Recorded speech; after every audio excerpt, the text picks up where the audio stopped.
Pauta de análisis. Pauta 100.5. 8 de la mañana con 33 minutos, estamos de regreso. Recuerden que conocimos el IPC de marzo, que fue bastante alto, se esperaba 0,9, fue un 1%. Lateralmente ya pegó lo de los combustibles, no a cuerpo completo, podemos decirlo así, no con todo, porque eso va a venir en el mes de abril, pero ya se nota un efecto de ello. Más detalles lo van a tener más adelante en Mercado Central junto a Gabriela Villalobos, pero hay otras materias que queremos abordar sobre la actualidad. Hubo visita del presidente José Antonio Kast a Argentina, la primera. Embajador allí fue hasta hace poco tiempo José Antonio Viragallo, a quien tenemos en línea conectado con nosotros para poder hablar sobre las relaciones bilaterales con la nación vecina. ¿Cómo está, José Antonio? Qué gusto verlo y gracias por responder nuestro llamado. Claudio y Gerardo le saluda. Y además lo tenemos conectado, lo pueden ver a través de nuestro streaming en pauta.cl. ¿Cómo le va? Sí, pues. Qué gusto. ¿Qué tal? ¿Qué tal a ambos? Gracias por invitarme. A la orden. Oiga, y lo tenemos de vuelta en Chile. Bueno, ha habido acá, y ya iremos a las relaciones con Argentina, la importancia que tienen. Efectivamente, este fue el viaje formal del presidente José Antonio Kast, pero fue el primer viaje que como presidente electo hizo también. O sea, hay mucha simbología, pero ya iremos a la simbología. Quiero ir al dato puntual de esta controversia que se instaló porque Chile apoyó soberanía trasandina en espacios marítimos circundantes. Y había ayer una información que entregaba el senador Kuzanovich que alertó, habló de una eventual superposición territorial. Luego, ¿no es cierto?, de esta declaración conjunta entre Santiago y Buenos Aires. Entonces, es interesante saber de qué estamos hablando. ¿Podría darse este escenario que alertaba el senador por Magallanes, Alejandro Kuzanovich, cuando le pide al presidente Kast que precise bien en qué consisten estos espacios marítimos circundantes? Cuéntenos un poco cómo se ve usted como ex embajador y como que sabe bastante política exterior. Bueno, yo creo de que es una posición, la del senador, que se aparta completamente de lo que ha sido la política exterior de Chile. Desde la vuelta a la democracia, constantemente se ha usado la misma fórmula, es decir, que se apoya el reclamo argentino de Malvinas con sus espacios marítimos circundantes. Y eso no ha tenido ningún reparo, ningún conflicto, etcétera. O sea, a mí me llama bastante la atención que haya esta advertencia por parte de algunas personas cuando se dice que eso puede ser argentino, pero no les llama la atención en nada cuando ellos admiten que son británicos. Porque lo mismo que ellos señalan que podría ocurrir respecto de los derechos chilenos, si esto fuera argentino, bueno, ya estaría ocurriendo cuando se reconoce, ellos parecen reconocerlo, de que se trataría de espacios británicos.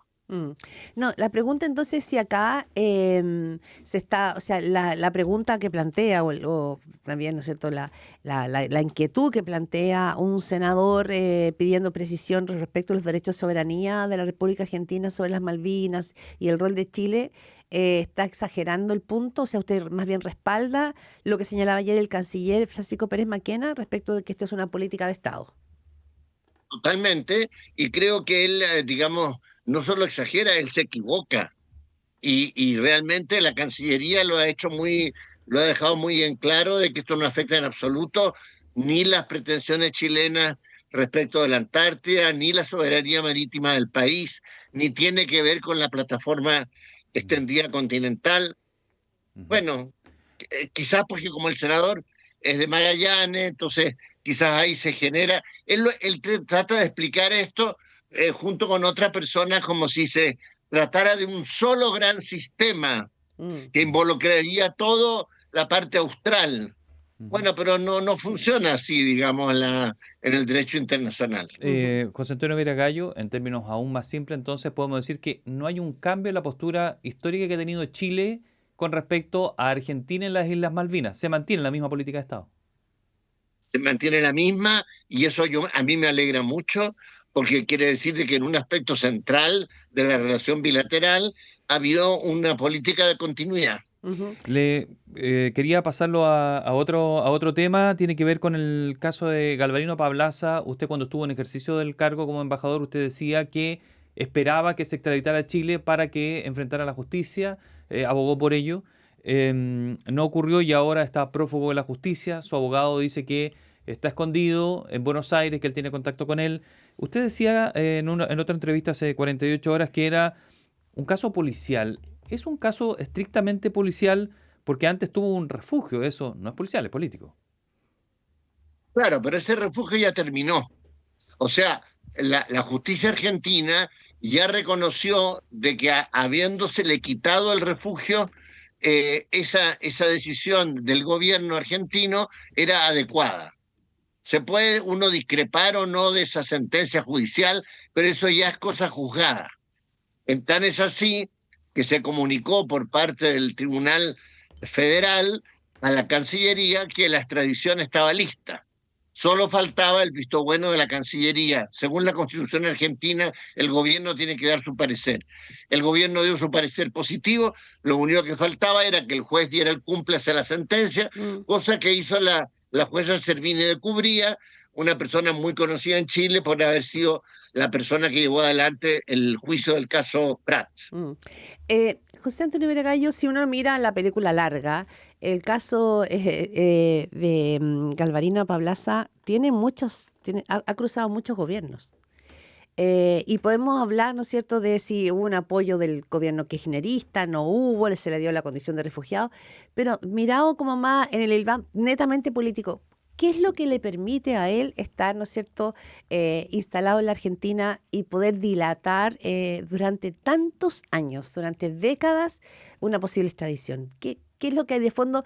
Y lo planteo porque usted estuvo en la Embajada Argentina y seguramente logra entender la trama. ¿Por qué es tan importante? Sí. Y tiene, ¿no es cierto?, esta como, no sé si protección es la palabra, pero una cierta inmunidad, ¿no? No resulta fácil trasladarlo. A ver, en primer lugar, lo que ha hecho los gobiernos de Chile, más allá de su color político, es llevar adelante lo que corresponde según el derecho, en el sentido de que se cumpla la sentencia que pide la resolución de la Corte Suprema que pide la extradición, la Corte Suprema chilena. Más allá que uno pueda pensar A, B o C de los avatares políticos en que se vio envuelto el señor Apablaza. Dicho eso, en el gobierno de Cristina Fernández, lo que se hizo fue que se le concedió la condición de refugiado. ¿Basado en qué? En que cuando él estuvo detenido en Chile en el periodo de la dictadura, él fue torturado en forma bastante severa. Y por tanto se sostuvo que él no estaba en condiciones psicológicas de enfrentar un juicio por el mismo Estado que lo había torturado. Ese fue el motivo de fondo. ¿Por qué se le quitó la calidad de refugiado ahora en el gobierno de Macri, no en el de Milei, en el de Macri? Diciendo que él realizaba múltiples gestiones en el Consulado de Chile en Buenos Aires, lo que es verdad, y que además él recibía una pensión del Estado de Chile como víctima según el informe Valech. O sea que el Estado que él decía que lo perseguía, al mismo tiempo lo beneficiaba. Bueno, todo esto se puede discutir, evidentemente, pero la justicia argentina consideró en dos instancias que el retiro de la calidad de refugiado estaba bien hecha. Quiero señalar además que este tipo de refugio no es solo un fenómeno del gobierno de Cristina Fernández. El presidente Milei acaba de dar refugio a 5 condenados o procesados, no tengo muy claro digamos, cuál es la situación procesal exacta, pero personas que están siendo reclamadas de extradición por parte de Brasil por el intento de golpe de Estado que hubo contra Lula.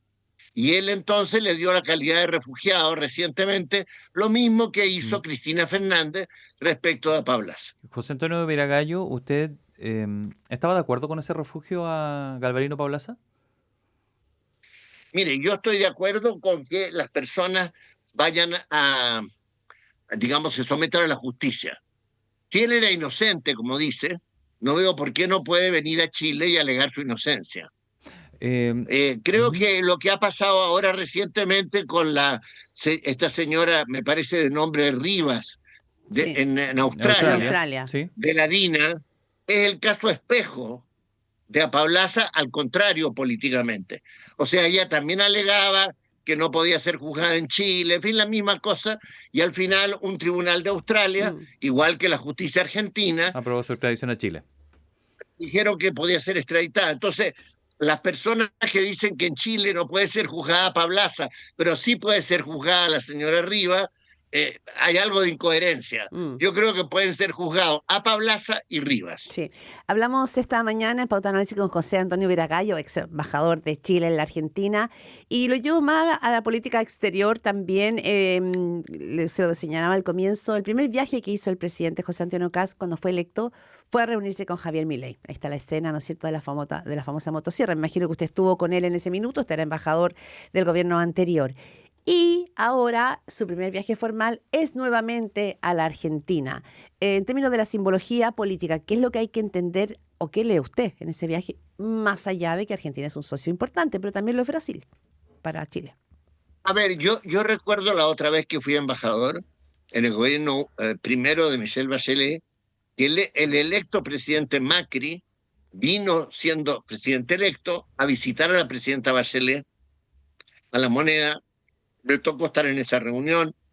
O sea, yo creo que son a veces gestos de buena voluntad. Ya.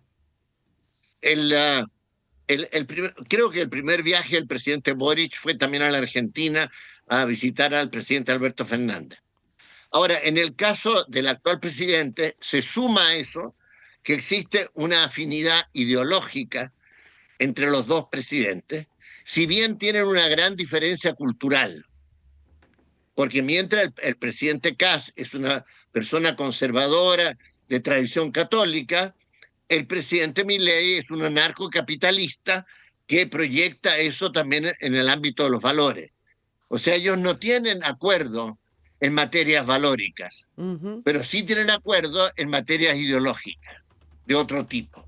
Más bien económicas, en términos de la proyección económica. Económicas, tamaño sociales, del de Estado. política internacional, más política. Pero en lo que se refiere a los propios valores, por ejemplo, el presidente Milei es partidario de destruir el Estado. Yo no le he escuchado nunca eso al presidente Kast. Ya. El presidente Milei es partidario, lo ha dicho varias veces, por ejemplo, que se puedan vender los órganos. En fin, podría continuar, digamos. Sí, pero muchas cosas O sea, que no es que justo no decir comparte el que presidente son iguales. Kast. No sería, a su juicio, muy estricto decir que son iguales, ¿no? O sea, son convergentes ideológicamente, pero son son diferentes. divergentes culturalmente. claro, uno es libertario y el otro es más conservador. José Antonio Viragallo, de las tareas que usted dejó pendientes como ex embajador de Chile en la Argentina, ¿qué le parece importante que este gobierno mantenga como política de Estado y qué es lo que puede hacer la diferencia entre un gobierno liderado por un hombre de izquierda como Gabriel Boric y un gobierno liderado por un hombre de derecha como José Antonio Kast? ¿En qué se puede diferenciar esa política de Estado? Claro, yo creo que se va a diferenciar en lo que se refiere a convergencias más bien ideológicas. Tal vez, por ejemplo, puede ser en algunos votos en el sistema multilateral. Yo me imagino que si hubiera estado el presidente Boric, hubiéramos votado a favor de la resolución de Naciones Unidas condenando el crimen de los tráficos de esclavos de África como un crimen de lesa humanidad. En cambio, el actual gobierno se abstuvo, mientras que el gobierno argentino votó en contra. Solo 3 países votaron en contra: Estados Unidos, Israel y Argentina. Chile se abstuvo. Yo creo que ahí es una diferencia. Yo creo que el gobierno del presidente Boric no se habría abstenido. Bueno, y así podemos continuar. Pueden haber algunas votaciones que tienen que ver con política de género. En fin, yo creo que hay diferencias, no es lo mismo. Sí. Pero hay las relaciones bilaterales de fondo, hay ciertas líneas de continuidad. O sea, es muy importante lo que ha señalado el propio ministro actual, digamos, de Relaciones chileno, en el sentido de mejorar los pasos fronterizos, equilibrar el comercio, favorecer inversiones. O sea, en el campo económico hay muchas tareas que hacer, que son de continuidad. Lo mismo quiero decir en la colaboración antártica, por ejemplo. O puede ser también en lo que es las buenas relaciones de nuestras Fuerzas Armadas y policiales, el combate al crimen organizado. En Perfecto. fin, hay 1000 temas de la relación bilateral en que son políticas, digamos, que continúan. Ahora, evidentemente van a haber énfasis, y esos énfasis pueden ser en algunos aspectos muy diferentes. Usted escucha al ex embajador de Chile en Argentina, José Antonio Veragallo, conversando con Pauta de Análisis. Hay una pregunta que se me quedó del tema anterior, nos cambiamos de tema, y tenía que ver con el caso Paulaza. La diputada del Partido Comunista, Lorena Pizarro, dijo que no correspondía extraditarlo a Chile porque era un destacado luchador antifascista contra la dictadura civil y militar.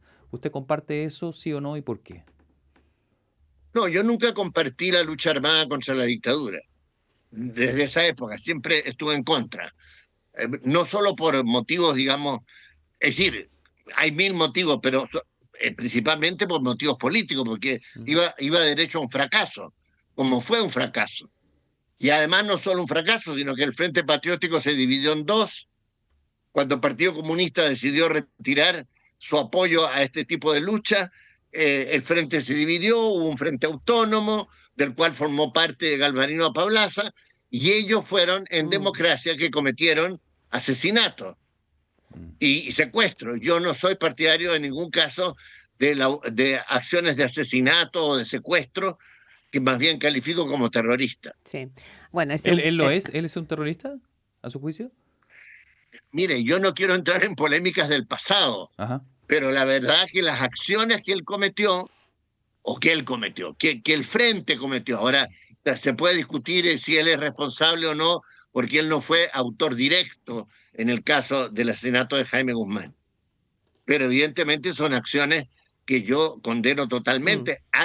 Las haga quien las haga en nombre del ideal que quiera tener. Ya. Pero eso marca José Antonio Veragallo, ex embajador de Chile en Argentina, además un hombre que habita en el mundo de la izquierda, de la centroizquierda.